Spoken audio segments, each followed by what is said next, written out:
Salam saudara-saudara, saatnya menabur. Sebelum pembahasan firman Tuhan, mari kita berdoa. Tuhan Yesus berkati kami ketika kami hendak membaca dan merenungkan firman-Mu. Kami percaya Roh Kudus-Mu berkarya, bahkan sempurna bagi segala kelemahan kami, sehingga kami terus mengerti kehendak-Mu. Amin. Lukas 17 ayat 19 sampai Lukas 17 ayat 11 sampai 19. Keluarga yang bersyukur, itu tema kita. Saudara-saudara, tampilan teks kita menekankan pada soal 10 orang kusta yang kita tahu di mana bahwa kusta ini memang disebutkan sangat serius di dalam Alkitab. Kita bisa membacanya misalnya dalam Imamat pasal 13 bahwa kusta itu menjadi perhatian serius sampai-sampai para imam itu harus bertugas memeriksa secara khusus jika seseorang terkena kusta. Jika seseorang ditemukan dia terinfeksi, maka dia harus memakai pakaian sobek, membiarkan rambut kepalanya tercerai, dan dia harus menutupi bibir atasnya, bahkan dia harus berteriak najis, najis. Jadi bayangkan bahwa sakit itu membuat seseorang secara aturan dipaksa secara sukarela untuk menyampaikan keberadaannya bahwa dia sakit, tapi juga dia najis, tidak bisa didekati dan dia dijauhi. Imamat 13 ayat 45 sampai 46 bahkan menyebut kediaman mereka akan berada di luar perkemahan. Jadi mereka bukan hanya sakit secara jasmani tapi rohani. Jadi kenajisan yang benar-benar dialami dan memutus rantai relasi orang-orang yang terkena sakit kusta. Penderita kusta sangat dihina dan dibenci. Mereka tidak diizinkan tinggal di komunitas manapun, bahkan dengan keluarga mereka sendiri. Bilangan pasal 5 ayat 2. Nah, kemudian pemahaman ini ditafsirkan bahwa di antara 61 kekotoran batin hukum Yahudi kuno, kusta itu adalah soal kedua setelah mayat. Jadi mayat tidak boleh disentuh, kan mayat itu najis, sama juga dengan setelah itu kusta. Seorang penderita kusta tidak diperbolehkan berada dalam jarak 6 kaki dari manusia lain, termasuk keluarganya sendiri. Penyakit itu sangat menjijikan sehingga penderita kusta tidak diizinkan untuk datang dalam jarak 150 kaki dari siapapun ketika angin bertiup. Dengan demikian hukum Yahudi melarang siapapun dengan penyakit seperti itu untuk bergaul dengan masyarakat umum. Mereka terasing, mereka hidup seperti orang buangan sampai mereka mati. Nah, hal ini diperlukan saudara-saudara untuk menjaga agar penyakit ini tidak menular.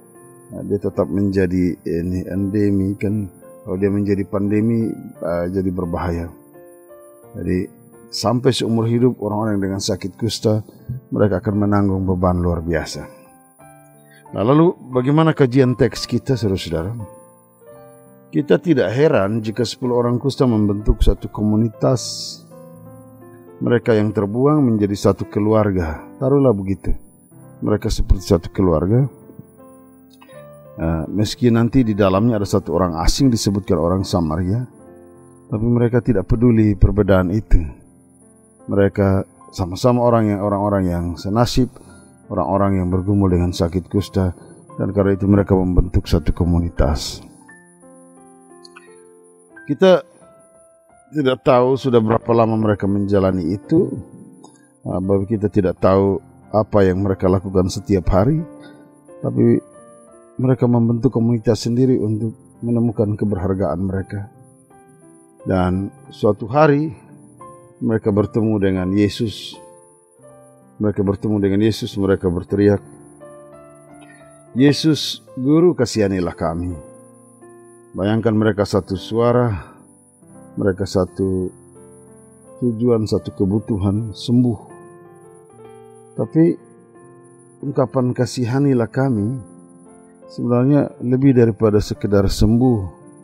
Sebab kasihanilah kami itu sama dengan mereka menempatkan diri dalam posisi benar-benar bukan saja terasing, tapi mereka menempatkan diri dalam posisi yang paling sangat rendah, dan mereka sebenarnya tidak kuat menahan beban sakit ini. Dalam literatur Ibrani kita lihat bahwa belas kasihan Allah dapat kita temukan pada satu perayaan. Misalnya dalam hari raya pendamaian, setahun sekali diadakan hari raya pendamaian. Seorang imam Maha Kudus memasuki ruang Maha Kudus. Imam yang mewakili umat memercikan darah binatang pada meja perdamaian. Nah, tindakan penembusan dosa Israel ini menyelamatkan mereka dari penghakiman Allah untuk 1 tahun, dan 1 tahun kemudian mereka akan datang lagi untuk memohon pengasihan Allah. Dengan dasar itulah maka orang Israel memahami belas kasihan Allah ialah pancaran kasih dari hati Allah, sehingga seruan meminta belas kasihan Allah sesungguhnya harus datang dari kesungguhan hati. Dalam kekristenan kan kita tahu bahwa belas kasihan adalah inti dari iman. Belas kasihan Allah lah yang menjadikan kita sebagai ciptaan baru.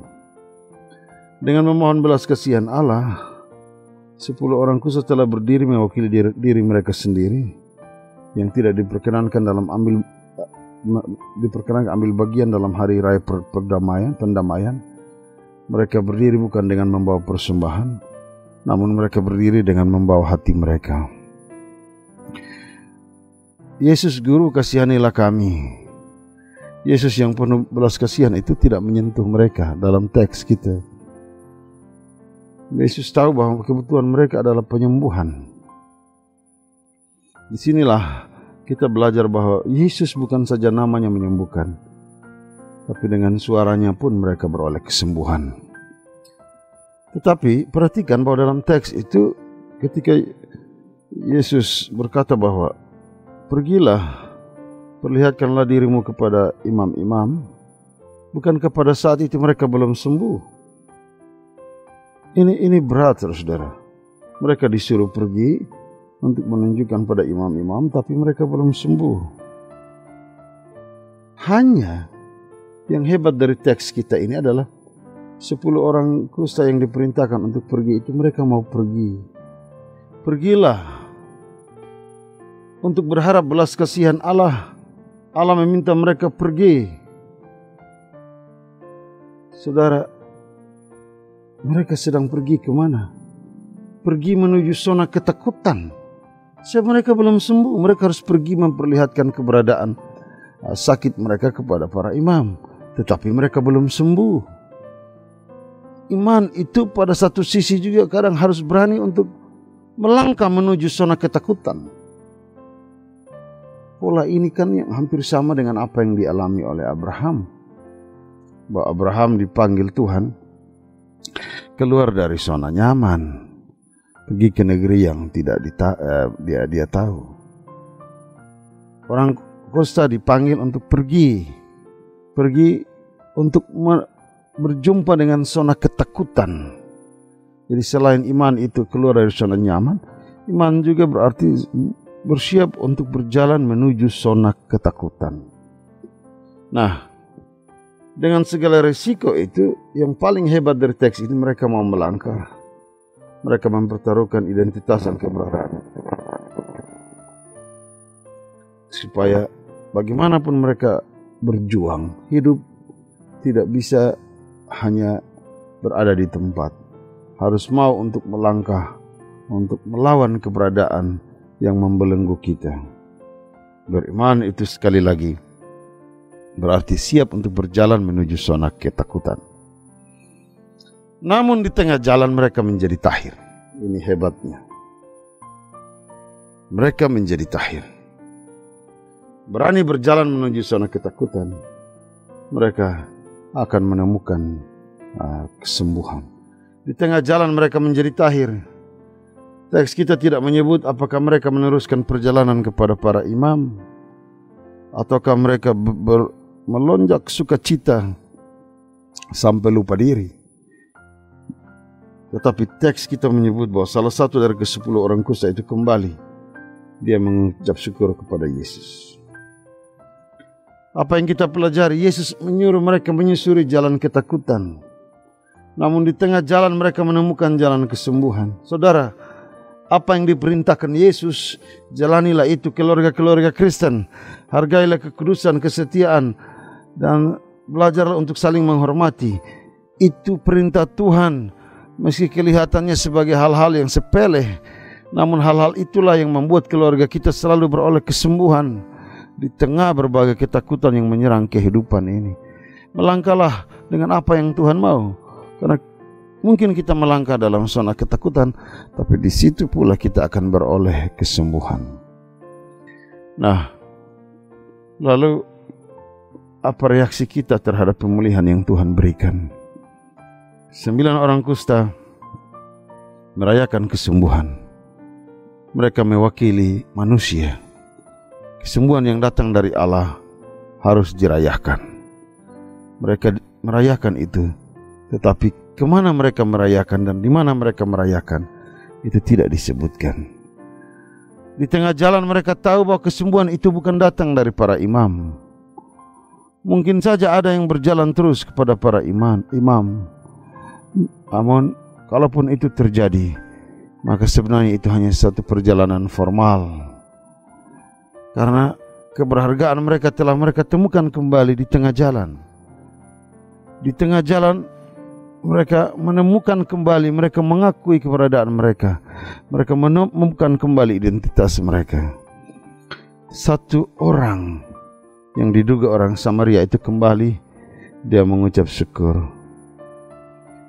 Dia tidak melanjutkan perjalanan untuk menunjukkan keberadaannya kepada para imam.